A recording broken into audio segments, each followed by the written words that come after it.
নমস্কার।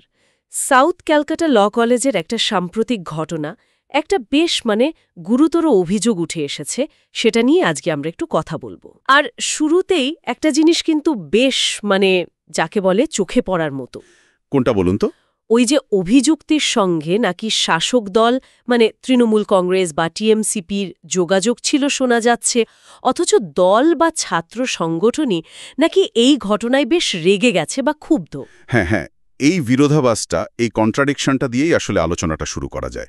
বেশ অদ্ভুত কিন্তু ব্যাপারটা। অনেকেই ঘটনাটা জানার পর আরজিকর হাসপাতালের সেই ভয়ঙ্কর ঘটনার সঙ্গে একটা তুলনা টানার চেষ্টা করছেন। তুলনা আসছে ঠিকই। খুব গুরুত্বপূর্ণ হলে এক্ষেত্রে অভিযুক্তকারিণী জীবিত আছেন, আর ঘটনাটা ঘটেছে দিনের আলো থাকতে, সন্ধ্যায়, মাঝরাতে নয়। ঠিক। আর মূল অভিযুক্তের নাম বলা হচ্ছে মনোজিৎ মিশ্র।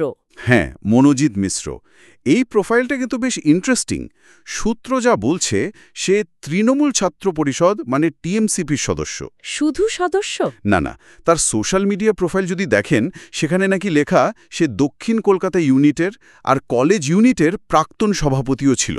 প্রাক্তন এখন নয়? হ্যাঁ, এখন কলেজের কোনো পদে সে নেই, কিন্তু তা সত্ত্বেও পদে না থেকেও কলেজে তার বেশ ভালো রকম প্রভাব ছিল, প্রতিপত্তি ছিল বলেই শোনা যাচ্ছে। বাহ! এমনকি নিজেকে সে নাকি আলিপুর কোর্টের একজন ক্রিমিনাল লয়ার হিসেবেও পরিচয় দেয়।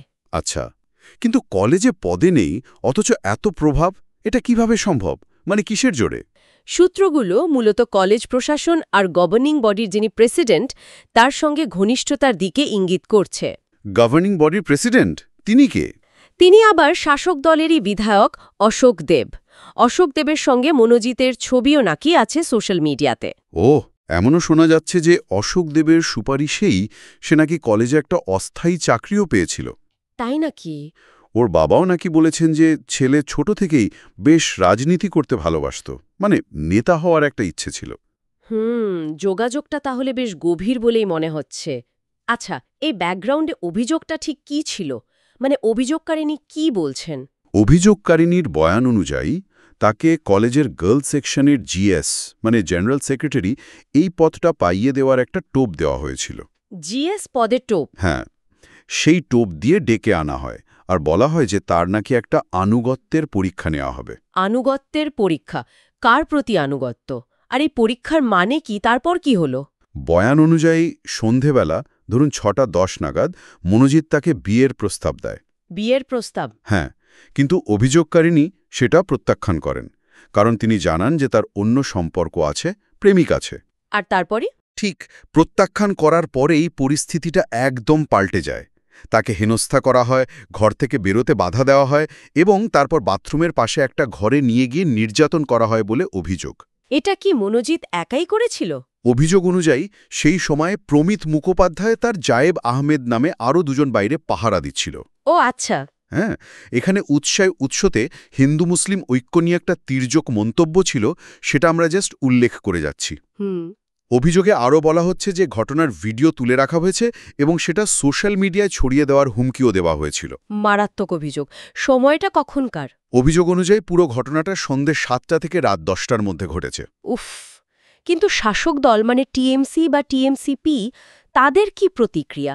তারা তো প্রথমে বলছিল যে তারা ক্ষুব্ধ। হ্যাঁ, তাদের মূল বক্তব্যটা হচ্ছে মনোজিতের সঙ্গে দলের এখন কোনো সক্রিয় সম্পর্ক নেই, অ্যাক্টিভ কোনো কানেকশন নেই। কিন্তু ছবি, অশোক দেবের সঙ্গে যোগাযোগ, প্রাক্তন পদ? সেটাই তো প্রশ্ন। দলের নেতারা, যেমন ধরুন চিনাকুর ভট্টাচার্য বা ফিরহাদ হাকিম, তারা বলছেন যে আরে বাবা, ছবি তো কতজনের সাথেই থাকে। ছবি থাকা মানেই কি ঘনিষ্ঠতা প্রমাণ হয়? বা কে ভবিষ্যতে কি করবে সেটা দল আগে থেকে কি করে জানবে? অভিষেক বন্দ্যোপাধ্যায়ের সাথেও নাকি পুরনো ছবি আছে? হ্যাঁ, সেই কথাও উঠছে, কিন্তু দল বলছে ওসব পুরনো ছবি দিয়ে কিছু প্রমাণ হয় না। তাহলে তাদের যুক্তিটা কিসের উপর দাঁড়িয়ে? কেন তারা বলছে সম্পর্ক নেই? তাদের যুক্তিটা বেশ আদর্শগত। তারা বলছে যে তৃণমূলের আদর্শে বিশ্বাস করে সে এমন কাজ করতেই পারে না। আদর্শগতভাবে অসম্ভব? হ্যাঁ, তাদের মতে ধর্ষকের একটাই পরিচয়, সে ধর্ষক। তার কোনো দলীয় পরিচয় থাকতে পারে না। যদিও উৎস আবার এখানে একটা ব্র্যাকেট কমেন্টারি যোগ করেছে যে যদি না অভিযুক্ত বিজেপি বা সিপিএমের হয়। হ্যাঁ, আচ্ছা।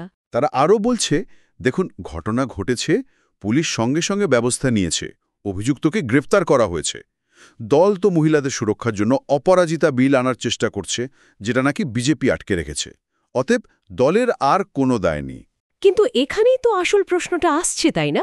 এই যে এতগুলো জিনিস, একদিকে মনোজিতের সোশ্যাল মিডিয়া প্রোফাইল, কলেজে তার প্রভাব, অশোক দেবের মতো এত বড় নেতার সাথে ঘনিষ্ঠতার অভিযোগ, কলেজে নাকি আবার মনোজিৎ দাদা ইজ ইন আর হার্টস এসব লেখা। হ্যাঁ, এই লেখাগুলোর কথাও শোনা যাচ্ছে। এই সব কিছুর পরেও দল কিভাবে বলছে যে কোনো সম্পর্কই নেই?